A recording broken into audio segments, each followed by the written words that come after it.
Hi friends, అందరికి good morning. అందరు చాయ్ తాగిరా? నేనైతే చాయ్ తాగుతున్నా. ఇంట్లో పని అంతా కంప్లీట్ అయింది, వంట పని కంప్లీట్ కాలేదు ఇంకా. అన్నం వండుకుంటా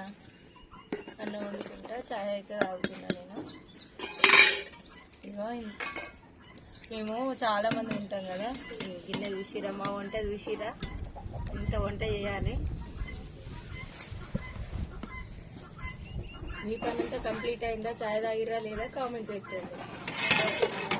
నా పని అయితే కంప్లీట్ అయిపోయింది. మా కోళ్ళు మంచి ముత్తుకుంటే మంచిగా ఉంటుందా లేకపోతే ఈ సౌండ్ మీకు ఎట్లా అనిపిస్తుంది? మా సీమ కోళ్ళు ముత్తుకుంటున్నాయి. ఆ సౌండ్కి అయితే మాకు మీరు ఇబ్బంది పడుతున్నారు అనిపిస్తుంది. మా మాటల కన్నా అయ్యే మంచిగా ఉంటాయిలే కానీ మాకు అనిపిస్తుంది ఏంది వీళ్ళ వీడియోలో ఇంత కోళ్ళు ఉంది, కోళ్ళ అని. మా దగ్గర కోళ్ళు మస్తు కోళ్ళు ఉన్నాయి. నచ్చిందా నచ్చలేదా కామెంట్ చేయండి. ఓకేనా మరి, బాయ్.